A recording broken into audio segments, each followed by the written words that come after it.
ಪ್ರಿಯಾಂಕಾ ಖರ್ಗೆ ಅವರು ಏನು ಸರ್ಟಿಫಿಕೇಟ್ ಕೊಡ್ತಾರೆ, ಯಾರು ಇರ್ತಾರೆ ಯಾರಿಲ್ಲ. ನಮ್ಮ ಪಕ್ಷದಲ್ಲಿ ಇವತ್ತು ಅವರು ರಾಜ್ಯ ಅಧ್ಯಕ್ಷರಿದ್ದಾರೆ, ಅವರ ನೇತೃತ್ವದಲ್ಲಿ ಪಾರ್ಲಿಮೆಂಟ್ ಚುನಾವಣೆ ಕೂಡ ಆಗಿದೆ. ಹೀಗಾಗಿ ಸಹಜವಾಗಿ ಅವ್ರು ಮುಂದುವರಿತಾರೆ. ಪ್ರಶ್ನೆ ಆದಲ್ಲ, ಪ್ರಶ್ನೆ ಇವತ್ತು ಆಡಳಿತ ಪಕ್ಷದಲ್ಲಿ ಏನಾಗ್ತಾ ಇರೋದು ಭಾಳ ಮುಖ್ಯ. ಅವ್ರು ಆಡಳಿತ ಪಕ್ಷ ಇದ್ದಾರೆ, ಯಾಕಂದರೆ ರಾಜ್ಯದ ಜನತೆಗೆ ನೇರವಾಗಿ ಸಂಬಂಧ ಇರುವಂಥದ್ದು ಸರ್ಕಾರ. ಆಡಳಿತ ಪಕ್ಷದಲ್ಲಿ ಈ ಥರ ಒಂದು ಸಮರ ಇದ್ದಾಗ ಯಾವ ರೀತಿ ಆಡಳಿತ ಕೊಡೋಕ್ಕೆ ಸಾಧ್ಯ? ಈಗ 1 ವರ್ಷ ಮುಗಿಸಿದ್ದಾರೆ. ನೀವೇ ಹೇಳಿ, ಕಲ್ಯಾಣ ಕರ್ನಾಟಕಕ್ಕೆ ಏನಾದ್ರೂ 1 ವರ್ಷದಲ್ಲಿ ಕೆಲಸಗಳನ್ನು ಪ್ರಾರಂಭ ಮಾಡಿದ್ದಾರೆ. ನಾವು ಇಟ್ಟಂಥ 5,000 ಕೋಟಿ ಕೂಡ, ನಮ್ಮ ಮೊದಲು ಇಟ್ಟ 3,000 ಕೋಟಿ ಕೂಡ ಇನ್ನೂ ಪೂರ್ಣ ಖರ್ಚು ಮಾಡಿಲ್ಲ ಅವರು. ನಾನಿದ್ದಾಗಲೇ ಟೆಂಡರ್ ಮಾಡಿ ಎಲ್ಲ ಮಾಡಿದಂಥ ಕೆಲಸಗಳನ್ನು ಪೂರ್ತಿ ಮಾಡಿಲ್ಲ. ಅದಕ್ಕೆ ಇವತ್ತು ಬಿಲ್ ಕೊಡೋಕ್ಕೆ ಸಾಧ್ಯ ಆಗಿಲ್ಲ ಅವ್ರಿಗೆ. ಯಾವುದೋ 21-22 ನಾವು 22-23ಕ್ಕೆ 5,000 ಕೋಟಿ ಇಟ್ಟಿದ್ವಿ, ಅದನ್ನು ಮಾಡಲಿಲ್ಲ. ಅವರು ತಮ್ಮ ಬಜೆಟಲ್ಲಿ 5,000 ಅಂತ ಡಿಕ್ಲೇರ್ ಮಾಡಿದ್ರು. ಅದು ಇವತ್ತು ಕೆಲಸಗಳು ಪ್ರಾರಂಭ ಆಗಿಲ್ಲ, ರಿಕ್ರೂಟ್ಮೆಂಟ್ ಆಗಿಲ್ಲ. ಕಲ್ಯಾಣ ಕರ್ನಾಟಕವನ್ನು ಈ ಸರ್ಕಾರ ಈ 1 ವರ್ಷದ ಆಡಳಿತದಲ್ಲಿ ಸಂಪೂರ್ಣವಾಗಿ ನಿರ್ಲಕ್ಷ್ಯ ಮಾಡಿದೆ. ಎಲ್ಲ ರಂಗದಲ್ಲೂ ನಿರ್ಲಕ್ಷ್ಯ ಮಾಡಿದೆ. ಅಲ್ಲಿ ಕಲ್ಯಾಣ ಕರ್ನಾಟಕ ಅಭಿವೃದ್ಧಿ ಇದೆಯೋ ಇಲ್ಲೋ, ಅಸ್ತಿತ್ವಕ್ಕೆ ಇದೆಯೇ ಇಲ್ಲ ಅನ್ನೋ ಮಟ್ಟಕ್ಕೆ ಇವತ್ತು ಕರ್ನಾಟಕದ ಆಡಳಿತ ನಡೀತಾ ಇದೆ. ಮುಖ್ಯಮಂತ್ರಿಗಳು ಒಂದು ರಿವ್ಯೂ ಮಾಡಿಲ್ಲ, ಕೆಲಸ ಕಾರ್ಯಗಳು ಏನಾಗಿದೆ ಅಂತ ಕೇಳಿಲ್ಲ, ಅಧಿಕಾರಿಗಳ ಸಭೆ ಆಗಿಲ್ಲ, ಶಾಸಕರ ಸಭೆ ಆಗಿಲ್ಲ, ಬಜೆಟ್ ಇಂಪ್ಲಿಮೆಂಟೇಷನ್ 1 ವರ್ಷ ಮುಗಿದೋಯ್ತು, ಏನಾಗಿದೆ ಅಂತ ಕೇಳಿಲ್ಲ. ಸರ್ಕಾರದಲ್ಲಿ ಕಲ್ಯಾಣ ಕರ್ನಾಟಕ ಭಾಗದ ಚುನಾವಣೆಯ ಸಂದರ್ಭದಲ್ಲಿ ಮುಖ್ಯಮಂತ್ರಿಗಳ ಹೇಳಿಕೆ, ಉಪಮುಖ್ಯಮಂತ್ರಿಗಳ ಹೇಳಿಕೆ, ನನಗೆ ನೀವು ದೊಡ್ಡ ಪ್ರಮಾಣದಲ್ಲಿ ಮತ ಹಾಕಲಿಲ್ಲ ಅಂದರೆ ನಾನು ಮುಂದುವರಿಯೋದು ಕಷ್ಟ ಆಗುತ್ತೆ ಅಂತ ಮುಖ್ಯಮಂತ್ರಿಗಳು ಒಂದು ಕಡೆ ಹೇಳಿದ್ರು. ಇನ್ನೊಂದು ಕಡೆ ಉಪಮುಖ್ಯಮಂತ್ರಿಗಳು, ನಾನು ಮುಖ್ಯಮಂತ್ರಿ ಆಗ್ತೇನೆ ಅಂತ ಓಟ್ ಹಾಕಿದ್ರಿ, ನಿಮಗೆ ನಿರಾಶೆ ಆಗಿದೆ, ಮುಂದಿನ ದಿನಗಳಲ್ಲಿ ನಾನು ಆಗ್ತೇನೆ ಎನ್ನುವಂಥ ಮಾತನ್ನು ಡಿ.ಕೆ. ಶಿವಕುಮಾರ್. ಮತ್ತು ಯಾವುದೇ ಮಂತ್ರಿಗಳು ತಾವು ನಿಲ್ಲದೆ, ಚುನಾವಣೆಗೆ ಸ್ಪರ್ಧೆ ಮಾಡದೆ ಎಲ್ಲ ಮಕ್ಕಳನ್ನು ನಿಲ್ಲಿಸಿರುವಂಥ ದೊಡ್ಡ ಇಂಡಿಕೇಶನ್ ಇದೆ. ಈ ಸರ್ಕಾರದಲ್ಲಿ ಎಲ್ಲವೂ ಸರಿಯಿಲ್ಲ. ನಂಬರ್ 1, ಆಂತರಿಕವಾದಂಥ ಸಾಕಷ್ಟು ವಿಚಾರಗಳಲ್ಲಿ ಭಿನ್ನಾಭಿಪ್ರಾಯ ಇದೆ. ಈಗಾಗಲೇ ಲಾಬಿಗಳಿದ್ದಾವೆ. ಚುನಾವಣೆ ಬಂದಿದೆ ಅಂತೇಳಿ ಅಲ್ಪ ವಿರಾಮ ಆಯಿತು, ಮತ್ತೆ ಅದು ಪ್ರಾರಂಭ ಆಗುತ್ತೆ. Congress government will fall by its own contradictions. ಅವರಲ್ಲಿರುವಂಥ ಭಿನ್ನಾಭಿಪ್ರಾಯಗಳಿಂದನೇ ಅದು ಬೀಳುವಂಥ ಸಾಧ್ಯತೆಗಳಿದೆ. ಎಲ್ಲಕ್ಕಿಂತ ಹೆಚ್ಚಾಗಿ ಪ್ರಧಾನಮಂತ್ರಿ ನರೇಂದ್ರ ಮೋದಿಯವರು 3ನೇ ಬಾರಿ ಆಗೋದು ನಿಶ್ಚಿತ. ಅದಾದ ಕೆಲವೇ ತಿಂಗಳಲ್ಲಿ ಆಲ್ ಇಂಡಿಯಾ ಕಾಂಗ್ರೆಸ್ನಲ್ಲಿ ಕೂಡ ಭಾಳಷ್ಟು ವ್ಯತ್ಯಾಸ ಇದೆ. ವರ್ಟಿಕಲ್ ಸ್ಪ್ಲಿಟ್ ಆದರೂ ಕೂಡ ಆಶ್ಚರ್ಯ ಪಡಬೇಕು. ಅದರ ಒಂದು ಪ್ರಭಾವ ಕೂಡ ಕರ್ನಾಟಕ. ಅಂದರೆ ಬಿಜೆಪಿದು ಏನು ಅಜೆಂಡಾ, ಏನು ನೆಕ್ಸ್ಟ್ ಏನಾದರೂ ಪ್ಲಾನ್ಸ್? ನಮ್ಮದೇ ಸರ್ಕಾರ ಅಸ್ಥಿರ ಆಗ್ತಾ ಅಂತ ಹೇಳ್ತಾ ಇದ್ದಾರೆ. ಅಲ್ಲ, ನೋಡೋಣ, ಅಲ್ಲಿ ಡೆವಲಪ್ಮೆಂಟ್ ನೋಡಿ ಕಾದು ನೋಡ್ತಾ ಇದ್ದಾರೆ ಅಷ್ಟೇ. ಅವರು 136 ಇದ್ದಾರೆ. ಎಲ್ಲ ಸರ್ಕಾರಗಳು ಭಿನ್ನಾಭಿಪ್ರಾಯ ಅಂತಂದ್ರೆ ಏನು ಪ್ರಯೋಜನ? ಅಲ್ಲ, ಇಲ್ಲಿಯವರಿಗೆ ಅವಕಾಶ ಕೊಟ್ಟರೆ ತಾನೇ ಇಲ್ಲಿಂದ ಏನ್ ಮಾಡೋಕ್ಕಲ್ಲ. ಅಲ್ಲ, ಅಲ್ಲಿ ನಾವು ಅಧ್ಯಕ್ಷರು ಮಾಡಿದ್ವಲ್ಲ, ಶಾಸಕರ ಅಧ್ಯಕ್ಷರು ಮಾಡಿದ್ವಿ. ಅಲ್ಲ, ಇಡೀ ಕಲ್ಯಾಣ ಕರ್ನಾಟಕದಲ್ಲಿ 2 ಸಚಿವ ಸ್ಥಾನ ಸಚಿವ ಸ್ಥಾನ ಕೊಡಲೇ ಇಲ್ಲ. ಪ್ರತಿ ಬಾರಿ ಬಿಜೆಪಿ ಸರ್ಕಾರ ಬಂದ್ರೆ ಸಾಕು ಮಲ್ತಾಯಿ ಧೋರಣೆ. ಕರ್ನಾಟಕ ಕೊಟ್ಟಿದ್ದೇವೆ, ಈಗ ಕಾಂಗ್ರೆಸ್ ಸರ್ಕಾರದಲ್ಲಿ 2 ಕೊಟ್ಟಿದ್ದಾರೆ, ಬೀದರ್ ಕಲಬುರಗಿ 2 ಕೊಟ್ಟಿದ್ದಾರೆ, ನಂಬರ್ 1 ಕೊಟ್ಟಿದ್ದಾರೆ. ಅನುದಾನವನ್ನು ಹೆಚ್ಚು ಮಾಡೋದಾಗ್ಲಿ, ಕಾರ್ಯಕ್ರಮ ಕೊಡೋದಾಗ್ಲಿ ನಾವು ಹಿಂದೆ ಬಿದ್ದಿಲ್ಲ. ಇವಾಗ ಸಚಿವ ಸ್ಥಾನ ಕೊಟ್ಟು ಹಣಕಾಸನ್ನು ಕೊಡಲಿಲ್ಲ ಅಂದ್ರೆ ಏನು? ಸರ್, ಈಗ ಬರ ನಿರ್ವಹಣೆಗೆ ಸಂಬಂಧಪಟ್ಟಂಗೆ ಸರ್ಕಾರ ಅವರ ವೈಯಕ್ತಿಕ ವಿಚಾರದಲ್ಲಿ ಅವ್ರು ಏನು ಮಾಡಿದ್ದಾರೆ, ಆದರೆ ನಮ್ಮದು ಭಾಳ ಸ್ಪಷ್ಟವಾದ ನಿಲುವಿದೆ. ಪ್ರಧಾನಮಂತ್ರಿಗಳಾಗಲಿ, ನಮ್ಮ ಗೃಹ ಸಚಿವರಾಗಲಿ, ಅಥವಾ ನಮ್ಮ ರಾಜ್ಯದ ಲೀಡರ್ಸ್ಗಳಾಗಲಿ ಭಾಳ ಸ್ಪಷ್ಟವಾಗಿದೆ. ಯಾರು ತಪ್ಪು ಮಾಡಿದ್ದಾರೆ ಅವ್ರಿಗೆ ಶಿಕ್ಷೆ ಆಗಬೇಕು, ಮತ್ತು ಕೂಡಲೇ ಕಾನೂನು ಕ್ರಮ ತೆಗೆದುಕೊಂಡು ಅವ್ರನ್ನ ವಾಪಸ್ ಶಿಕ್ಷೆಗೆ ಗುರಿ ಮಾಡಬೇಕು ಅನ್ನೋದು ಭಾಳ ಸ್ಪಷ್ಟವಾಗಿದೆ. ಆಧಾರ ರಹಿತವಾಗಿ ಏನು ಬೇಕಾದರೂ ಹೇಳ್ಬೋದು. ಈಗ ನೀವು ಒಂದು ಕಡೆ ಆಡಿಯೋ ಇದೆ, ಯಾರ್ಯಾರು ಶಾಮೀಲಾಗಿದ್ದಾರೆ ಅಂತ ನೀವೇ ನಿರ್ಧರಿಸಿದ್ದು, ಅದಕ್ಕೇನು ಹೇಳ್ತಾರೆ? ಪಾಸ್ಪೋರ್ಟ್ ರದ್ದು ಮಾಡೋದಕ್ಕೆ ಈಗ ಪ್ರಕ್ರಿಯೆ ಈಗ ಪ್ರಾರಂಭ ಮಾಡಿದ್ದಾರೆ. ಅವ್ರನ್ನ ಅಲ್ಲಿ ಅರೆಸ್ಟ್ ಮಾಡೋಕ್ಕಾಗಲಿ, ರೆಡ್ ಕಾರ್ನರ್ ಬ್ಲೂ ಕಾರ್ನರ್ ಮಾಡೋಕ್ಕಾಗಲಿ court warrant is very important. ಎಷ್ಟು ದಿವಸ ತೊಗೊಂಡಿದ್ರು ಕೋರ್ಟ್ ವಾರಂಟ್ ಮಾಡೋದು? ಕಾನೂನಲ್ಲಿ ಎಲ್ಲದಕ್ಕೂ ಪ್ರಕ್ರಿಯೆ ಇದೆ. ಆ ಪ್ರಕ್ರಿಯೆ ಫಾಲೋ ಮಾಡೋದು ಆ ಮೇನ್ ಕಲ್ಪ್ರಿಟಿನ್ ಬಿಟ್ಟು ಮಿಕ್ಕಿದೆಲ್ಲ ಪ್ರಯತ್ನಗಳನ್ನ ಮಾಡ್ತಾಯಿದ್ರು. ಅಲ್ಲ ಪ್ರೊಟೆಕ್ಷನ್ ಮಾಡ್ತಾ ಇದೆ ಸೆಂಟ್ರಲ್. ಅಂದ್ರೆ ರಾಜ್ಯ ನಾಯಕರು ಯಾರು ಪತ್ರ ಬರೀತಾ ಇಲ್ಲ, ಕೇಂದ್ರದ ಮೇಲೆ ಒತ್ತಡ ಆಗ್ತಾ ಇಲ್ಲ, ಬಿಜೆಪಿ ನಾಯಕರು ಅಂತ. ಪತ್ರ ಬರೆಯದಲ್ರಿ, ಕೋರ್ಟ್ನಿಂದ ವಾರಂಟ್ ಇಶ್ಯೂ ಆದ್ರದ್ದಾನೆ ಆಗೋದು. ಪತ್ರ ಬರೆಯುವಂಥದ್ದು ರಾಜಕೀಯ ತೋರಿಕೆಗಾಗಿ ಪತ್ರ. ಈಗ ಕೋರ್ಟ್ ಮೊನ್ನೆ ಏನು ಕೋರ್ಟ್ ವಾರಂಟ್ ಇಶ್ಯೂ ಆಯಿತು, ಈಗ ಅಲ್ಲಿ ನಿಜವಾದಂಥ ಕಾನೂನು ಪ್ರಕ್ರಿಯೆ ಪ್ರಾರಂಭ. ಅಲ್ಲ ಅಮಿತ್ ಶಾ ಅವ್ರಿಗೆ ಮೊದಲೇ ಗೊತ್ತಿತ್ತಿದ್ದು ಆದರೂ ಪ್ರೊಟೆಕ್ಷನ್ ಮಾಡ್ತಾ ಇದ್ದಾರೆ ನೋಡಿ. ಅದು ಸುಮ್ಮನೆ ಆಧಾರ್ ರೈಟ್ ಹೋಗಿ ಏನಾದರೂ ಹೇಳೋದು. ಇಲ್ಲ ಈಗ ನಮಗೂ ಗೊತ್ತಿದೆ, ಇದು ಕೆಲವು ಕಾಂಗ್ರೆಸ್ ಲೀಡರ್ ಕೈಯಲ್ಲಿ ಇದ್ದು ಸುಮಾರು 1 ವರ್ಷ ಆಗಿದೆ. ಇದು ಈಗ ಎಲೆಕ್ಷನ್ ಸಂದರ್ಭದಲ್ಲಿ ರಾಜಕೀಯವಾಗಿ ದುರ್ಬಳಕೆ ಮಾಡಿದ್ದಾರೆ ಅಂತ ಆಪಾದನೆ ಮಾಡ್ತೀವಿ. ಭಿನ್ನಾಭಿಪ್ರಾಯಗಳು ಇಲ್ಲದೆ ಇರುವಂಥ ಸರ್ಕಾರಗಳಿಲ್ಲ. ಭಿನ್ನಾಭಿಪ್ರಾಯ ಅಲ್ಲ, ಇಲ್ಲಿ ಪೈಪೋಟಿ ಇದೆ.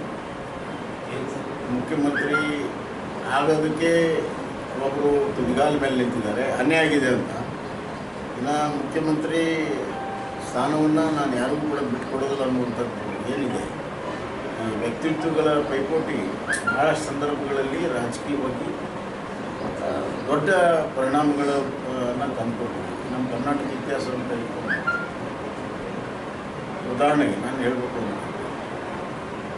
ಮತ್ತು ಮೇಲ್ಮಟ್ಟದಲ್ಲಿರುವಂಥ ಭಿನ್ನಾಭಿಪ್ರಾಯಗಳ ಒಂದು ಕರಿಛಾಯೆ ಕೂಡ ಇಲ್ಲಿ ಬರ್ತದೆ. ಯಾವಾಗ ಕಾಂಗ್ರೆಸ್ ಸ್ಪ್ಲಿಟ್ ಆಯಿತು 1969 ಸಿಂಡಿಕೇಟ್ ಆಯಿತು. ವೀರೇಂದ್ರ ಪಾಂಡ್ರ ಮುಖ್ಯಮಂತ್ರಿ ರಾತ್ರೋರಾತ್ರಿ ಬದಲಾವಣೆ ಆಯಿತು.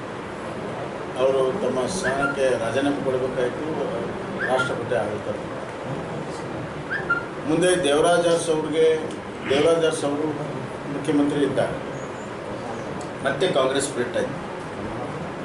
ಆವಾಗ ದೇವರಾಜ್ ಅರಸ್ ಅವರ ವಿರುದ್ಧ ಅವಾಗಲೂ ಕೂಡ 130ಕ್ಕಿಂತ ಹೆಚ್ಚು ಬಹುಮತ ಇತ್ತು. ಗುಂಡೂರಾವ್, ವೀರಪ್ಪ ಮೊಯ್ಲಿ, ಬಂಗಾರಪ್ಪ ಈ 3 ಜನ ಬಿಟ್ಟರೆ ಮತ್ತಾರು ಇರಲಿಲ್ಲ. ಆದರೆ ರಾತ್ರೋರಾತ್ರಿ ದೊಡ್ಡ ಪ್ರಮಾಣದಲ್ಲಿ ಬದಲಾವಣೆಯಾಗಿ ಸರ್ಕಾರ ಬಿದ್ದೋಯ್ತು. ಗುಂಡೂರಾವ್ ಮುಖ್ಯಮಂತ್ರಿ ಆಗ. ಮುಂದೆ ಬಂಗಾರಪ್ಪ ಮುಖ್ಯಮಂತ್ರಿ ಆಗಿದ್ದು, ವೀರಪ್ಪ ಮೊಯ್ಲಿ ಮುಖ್ಯಮಂತ್ರಿ ಆಗಿದ್ದು ತಮಗೆಲ್ಲ ಗೊತ್ತಿದೆ ಅಂತ ನಾನು ಭಾವಿಸ್ತೀನಿ. ಹೀಗಾಗಿ ನಂಬರ್ ಇಂಪಾರ್ಟೆಂಟ್ ಅಲ್ಲ, ಪೊಲಿಟಿಕಲ್ ಡೆವಲಪ್ಮೆಂಟ್. ಭಿನ್ನಾಭಿಪ್ರಾಯಕ್ಕಿಂತ ದೊಡ್ಡದಾಗಿರುವಂಥ ಪೊಲಿಟಿಕಲ್ ರಾಜಕೀಯ ಮಹತ್ವಾಕಾಂಕ್ಷೆ ರಾಜಕೀಯವಾಗಿ ಭಾಳ ದೊಡ್ಡ ದೂರಗಾಮಿ ಪರಿಣಾಮವನ್ನು ರಾಜಕೀಯವಾಗಿ ಕೇಳಿ ಬರ್ತಾ ಇದೆ. 4 ಜನ ಸಚಿವರು, ಕೆಲವು ಶಾಸಕರು ಕೇಂದ್ರ ನಾಯಕರ ಜೊತೆ ಮಾತಾಡ್ತಂತೆ ನಡೆಸ್ತಾ ಇದ್ದಾರೆ ಬಿಜೆಪಿ ಜೊತೆ. ಒಂದ್ ಕಡೆ ಮಹಾರಾಷ್ಟ್ರ ಸಿಎಂನು ಹೇಳಿದ್ದಾರೆ ಏಕನಾಥ್ ಶಿಂದೆ ಅವರು. ಅಲ್ಲ, ನಾನು ಬೇರೆಯವರ ಹೇಳಿಕೆ ಬಗ್ಗೆ ನಾನು ಪ್ರತಿಕ್ರಿಯೆ ರಾಜಕೀಯವಾಗಿ ಚರ್ಚೆ ನಡೀತಾ ಇದೆ. ಅದ್ರ ಬಗ್ಗೆ ನನಗೇನು ಅಷ್ಟು ಮಾಹಿತಿ ಇಲ್ಲ, ಬಟ್ ನನಗೆ ಅದನ್ನು ಪ್ರತಿಕ್ರಿಯೆ ಕೊಡೋಕ್ಕೆ ಸಾಧ್ಯ ಇಲ್ಲ. ಆದರೆ ರಾಜಕೀಯ ವಿಶ್ಲೇಷಣೆ ಮಾತ್ರ ಈ ಥರ ಇರುವಂಥದ್ದು ಬಹಳ ಜನಕ್ಕೆ ಇದು ಗೊತ್ತಿರುವಂಥದ್ದು. ಇಲ್ಲ ಜೂನ್ 4ರ ನಂತರ ಕೇಂದ್ರದ ಜೊತೆಗೆ ಸಂಘರ್ಷ ಮಾಡೋದಕ್ಕೆ ಭೀಕರ ಬರಗಾಲ ಆಯಿತು ಸುಮಾರು 10 ತಿಂಗಳಿಂದ. ಹಿಂದೂ ಕೂಡ ಬರಗಾಲ ಇದ್ದಾಗ ರಾಜ್ಯ ಸರ್ಕಾರ ತನ್ನ ಪಕ್ಷದಿಂದ ಖರ್ಚು ಮಾಡಿ ಆಮೇಲೆ ಕೇಂದ್ರ ಸರ್ಕಾರದಿಂದ ಪಡ್ಕೊಂಡು UPA ಸರ್ಕಾರ ಇದ್ದಾಗ 1 ವರ್ಷದ ನಂತರ ಕೊಟ್ಟಿರುವಂಥ ಉದಾಹರಣೆಗಳಿದೆ. ಇವರು ತಮ್ಮ ಪಕ್ಷದಿಂದ 1 ನಯಾ ಪೈಸೆನೂ ಕೂಡ ಖರ್ಚು ಮಾಡಲಿಲ್ಲ. ಕುಡಿಯೋ ನೀರು ಖರ್ಚು ಮಾಡಲಿಲ್ಲ. ಮಾತೆತ್ತಿದರೆ DC ಕಡೆ 200 ಕೋಟಿ ಇದೆ, 230 ಕೋಟಿ ಇದೆ ಅಂತ ಹೇಳ್ತಾರೆ. ಕುಡಿಯೋ ನೀರಿಗೆ ಖರ್ಚು ಮಾಡಲಿಲ್ಲ. ದನಕರುಗಳಿಗೆ ಕುಡಿಯೋ ನೀರಿನ ಸಮಸ್ಯೆ ಆಯಿತು. ರಾಯಚೂರು ಜಿಲ್ಲೆಯಲ್ಲಿ ದನಕರುಗಳನ್ನು ಅರ್ಧ ರೇಟಿಗೆ ಮಾರುವಂಥ ಪರಿಸ್ಥಿತಿ ಬಂತು. ಚೆನ್ನಾಗಿ ಗೋಳೆ ಹೋಗ್ತಾ ಇದ್ದಾರೆ. ಯಾವ ಕ್ರಮಗಳನ್ನು ತೆಗೆದುಕೊಂಡಿಲ್ಲ. ಮತ್ತು ಈಗ ಏನಾದರೂ 2,000 ರೂಪಾಯಿ ಕೊಟ್ಟಿದ್ದಾರೆ. ಅದು NDRFದ 75% ಕೇಂದ್ರ ಸರ್ಕಾರ, 25% ರಾಜ್ಯ ಸರ್ಕಾರ. ಅದನ್ನು ಕೂಡ ಈಗ ಕೇಂದ್ರ ಸರ್ಕಾರ ಕೊಟ್ಟಿದ್ದ ಹಣದಲ್ಲಿ ಇವತ್ತು ಕಟ್ ಮಾಡ್ತಾ ಇದ್ದಾರೆ. ಅಂದರೆ ಯಾವ ಮಟ್ಟಕ್ಕೆ ರೈತರ ವಿರೋಧಿ ಈ ಸರ್ಕಾರ ಇದೆ ಅನ್ನೋದು ಭಾಳ ಅವರ ನಡೆಯಿಂದಲೇ ಗೊತ್ತಾಗ್ತದೆ. 2,000 ಕಟ್ ಮಾಡೋ ಅವಶ್ಯಕತೆ ಇರಲಿಲ್ಲ ಅವರು. ಉದಾಹರಣೆಗೆ ನಮ್ಮ ಕಾಲದಲ್ಲಿ ಸನ್ಮಾನ್ಯ ಯಡಿಯೂರಪ್ಪನವರು NDRF ನಾಮ್ಸ್ ಪ್ರಕಾರ ಪ್ರವಾಹ ಬಂದಾಗ ಮನೆ ಬಿದ್ದಾಗ 94,000 ಇತ್ತು. ಅದನ್ನು 5 ಲಕ್ಷವರೆಗೂ ಹೆಚ್ಚೆ ಮಾಡಿದ್ರು. ರಾಜ್ಯ ಸರ್ಕಾರ ಪಕ್ಷದಿಂದ ಕೊಟ್ಟು ನಾನು ನನ್ನ ಕಾಲದಲ್ಲಿ ಪ್ರವಾಹ ಆದಂಥ ಸಂದರ್ಭದಲ್ಲಿ NDRF ನಾಮ್ಸನ್ನು 2 ಪಟ್ಟು ಕೊಟ್ಟೆ. ನಾನು 13,600 ರೂಪಾಯಿ ಕೊಟ್ಟೆ. ನಾನು 6,500 ರೂಪಾಯಿ ಇತ್ತು ಕೇಂದ್ರ ಸರ್ಕಾರ ಒಣ ಬೇಸಾಯ ಇತ್ತು. ನೀರಾವರಿಗೆ ಅವರು 13,000 ಕೊಟ್ಟರೆ ನಾವು 25,000 ಕೊಟ್ವಿ, ಡಬಲ್ ಕೊಟ್ವಿ. ಆದರೆ ಇವರು ಕೊಟ್ಟಿದ್ದನ್ನು ಕೂಡ ಮತ್ತೆ ವಾಪಸ್ ತಗೊಳ್ತಾ ಇದ್ದಾರೆ. ಶಾಸಕರಿಗೂ ಸರಿಯಾಗಿ ಅನುದಾನನೂ ಬರ್ತಾ ಇಲ್ಲ, 1 ವರ್ಷ ಆಯ್ತು ಸರ್ಕಾರ. ಶಾಸಕರ ಅನುದಾನ ಅಂತೂ ಅದು ಮರೀಚಿಕೆ ಆಗಿದೆ. ಮೊದಲೆಲ್ಲ ಏನು ಹೇಳ್ತಿದ್ರು, ಪ್ರಾರಂಭದಲ್ಲಿ 2 ಕೋಟಿ ರೂಪಾಯಿ ನೀವು ಪ್ರೋಗ್ರಾಮ್ಸ್ ಕೊಟ್ಬಿಡಿ, ಕೆಲಸ ಪ್ರಾರಂಭ ಆಗಲಿ, ಆಮೇಲೆ ದುಡ್ಡು ರಿಲೀಸ್ ಆಗುತ್ತೆ. ಈಗ ಡಿ ಸಿಗಳು ಹೇಳ್ತಾರೆ ಇಲ್ಲ ಬರೀ 35 ಲಕ್ಷನೇ ಕೊಡಬೇಕು, ಮುಂದಿನ ಏನು ಗ್ಯಾರಂಟಿ ಇಲ್ಲ. ಸರ್, ಈಗ ರೇವ್ ಪಾರ್ಟಿ ಮೂಲಕ ಬೆಂಗಳೂರು ಮತ್ತೆ ಗಾಂಜಾ ಡ್ರಗ್ ಮಾಫಿಯಾ ಎಲ್ಲ ಸಪ್ಲೈ ಆಗ್ತಾ ಇರುವಂಥದ್ದು ಸಾಕಷ್ಟು ಜನ ನೋಡಿ, ರಾಜ್ಯದಲ್ಲಿ ಬಹಳ ದುರ್ದೈವ, ಕಾನೂನು ಸುವ್ಯವಸ್ಥೆ ಸಂಪೂರ್ಣವಾಗಿ ಹದಗೆಟ್ಟಿದೆ. ಅದಕ್ಕೆ ಕಾರಣ ಏನು ಸಮಾಜಘಾತಕ ಶಕ್ತಿಗಳಿದ್ದಾವೆ. ಅದು ಗಾಂಜಾ ಮಾರಾಟಗಾರರು ಇರ್ಬೋದು, ಕ್ಲಬ್ ನಡೆಸೋರು ಇರ್ಬೋದು, ಎಲ್ಲ ಕಾನೂನು ಬಾಹಿರ ಚಟುವಟಿಕೆ ಮಾಡೋರಿಗೆ ಇವತ್ತು ಪೊಲೀಸ್ ಸ್ಟೇಷನ್ ರಾಜಮರ್ಯಾದೆ ಸಿಗುತ್ತೆ. ಅವರಿಗೆ ಕಾನೂನು ಭಯ ಇಲ್ಲ, ಪೊಲೀಸರ ಭಯನೂ ಕೂಡ ಇಲ್ಲ. ಏನಾದರೂ ಅಪರಾಧ ಆದರೆ ರಾಜಕೀಯವಾಗಿ ನಮಗೆ ಬೆಂಬಲ ಇದೆ ಅನ್ನುವಂಥ ಒಂದು ದೊಡ್ಡ ಧೈರ್ಯ ಇವತ್ತು ಸಮಾಜಘಾತ ಶಕ್ತಿಗಳಿಗೆ ಬಂದಿದೆ. ಹೀಗಾಗಿ ಇವತ್ತು ಕೊಲೆ, ಸುಲಿಗೆ, ಮಾಸ್ ಮರ್ಡರ್ಸು ಯಾವುದೇ ಭಯ ಇಲ್ಲದೆ ಇವತ್ತು ನಡೀತಾ ಇದೆ. ಎಷ್ಟರ ಮಟ್ಟಿಗೆ ಅಂತಂದರೆ ನೋಡಿ, ಕ್ಯಾಂಪಸ್ಸಲ್ಲಿ ಓಪನ್ನಾಗಿ ಕೊಲೆ ಮಾಡ್ತಾರೆ, ಮನೆ ಹೋಗಿ ಕೊಲೆ ಮಾಡ್ತಾರೆ, ರುಂಡ ತಗೊಂಡು ಹೋಗ್ತಾರೆ. ಇದು ಇವತ್ತಿಂದಲ್ಲ, ನಿರಂತರವಾಗಿ ನಡೀತಾ ಇರುವಂಥದ್ದು. ಇನ್ನು ಡ್ರಗ್ಸ್ ಬಗ್ಗೆ ನಿರಂತರವಾದ ಕಾರ್ಯಾಚರಣೆ ಮಾಡಬೇಕಾಗುತ್ತೆ. ಡ್ರಗ್ ಲಾಬಿ ಯಾವಾಗಲೂ ಕೂಡ ಅವರು ನಿರಂತರವಾಗಿ ತಮ್ಮ ಪ್ರಯತ್ನಗಳಿರ್ತವೆ. ಎಲ್ಲಿವರೆಗೂ ಆ್ಯಂಟಿ ಡ್ರಗ್ ಡ್ರೈವ್ ನಿರಂತರವಾಗಿ ನಡೆಯೋದು ಅಲ್ಲಿವರೆಗೂ ಕಂಟ್ರೋಲ್ ಮಾಡೋಕ್ಕೆ ಸಾಧ್ಯ ಇಲ್ಲ. ಆ ಆ್ಯಂಟಿ ಡ್ರೈವನ್ನು ಮಾಡೋದು ನಿಲ್ಲಿಸ್ಬಿಟ್ಟಿದೆ. ಇವತ್ತು ಕೇವಲ ಬೆಂಗಳೂರಿಗೆ ಸೀಮಿತ ಆಗಿಲ್ಲ, ಬೆಂಗಳೂರು, ಮಂಗಳೂರು, ಮಣಿಪಾಲು, ಮೈಸೂರು, ಹುಬ್ಬಳ್ಳಿ, ಧಾರವಾಡ ಎಲ್ಲ ಪ್ರಮುಖ ನಗರಗಳಲ್ಲಿ ಮತ್ತು ಪ್ರಮುಖ ನಗರದ ಪಕ್ಕದಲ್ಲಿರುವಂಥ ಗ್ರಾಮಗಳಿಗೆ ಇವತ್ತು ಡ್ರಗ್ ತಳಮಟ್ಟಕ್ಕೆ ಬಂದಿದೆ. ಅದನ್ನು ಕೂಡ ಗೊಂದಲಮಯ ಮಾಡಿದೆ. ಬಜೆಟಲ್ಲಿ ಅನುದಾನವನ್ನು ಕಡಿಮೆ, ಶಿಕ್ಷಣಕ್ಕೆ ಕಡಿಮೆ ಇಟ್ಟಿದ್ದಾರೆ, ನಮಗಿಂತ ಕಡಿಮೆ ಇಟ್ಟಿದ್ದಾರೆ. ಮತ್ತು ಹೈಯರ್ ಎಜುಕೇಷನಲ್ಲಿ ನಾವೇನು ಹೊಸ ಶಿಕ್ಷಣ ನೀತಿ ತಂದಿದ್ದೀವಿ, NEP, ಅದು ಸುಮಾರು 3 ವರ್ಷ ಚರ್ಚೆಯಾಗಿ ಕಸ್ತೂರಿ ರಂಗನ್ ಅವರ ನೇತೃತ್ವದಲ್ಲಿ ಕೇಂದ್ರದಲ್ಲಿ ಸಮಿತಿಯಾಗಿ ಎಲ್ಲ ರಾಜ್ಯಗಳ ಅಭಿಪ್ರಾಯವನ್ನು ಪಡೆದು ಕರ್ನಾಟಕ ರಾಜ್ಯದ ಅಭಿಪ್ರಾಯವನ್ನು ಕೂಡ ಪಡೆದು ಕರ್ನಾಟಕ ರಾಜ್ಯವು ಕೂಡ ಸಮ್ಮತಿ ಕೊಟ್ಟಿತ್ತು.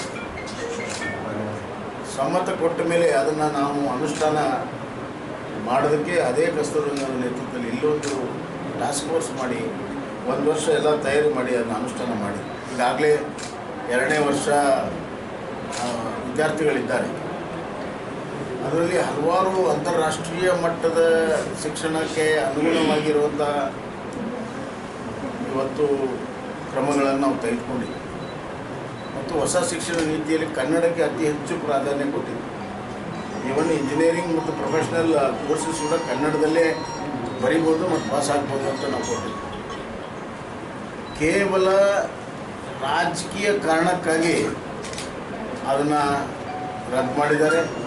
ಹೊಸದು ರದ್ದು ಮಾಡಿದ್ದಾರೆ ಅಂದರೆ ಪೂರ್ತಿ ರದ್ದೂ ಮಾಡಿಲ್ಲ. SCP ಅಂತಂದಿದ್ದಾರೆ, ಹೊಸ SCP ಏನಿದೆ ಅಂತ ಇವತ್ತಿಗೂ ನಮ್ಗೆ ಗೊತ್ತಿಲ್ಲ. ಒಂದು ಗೊಂದಲದ ಗೂಡನ್ನು ಇಡೀ ಶಿಕ್ಷಣ ವಲಯ ಇವತ್ತು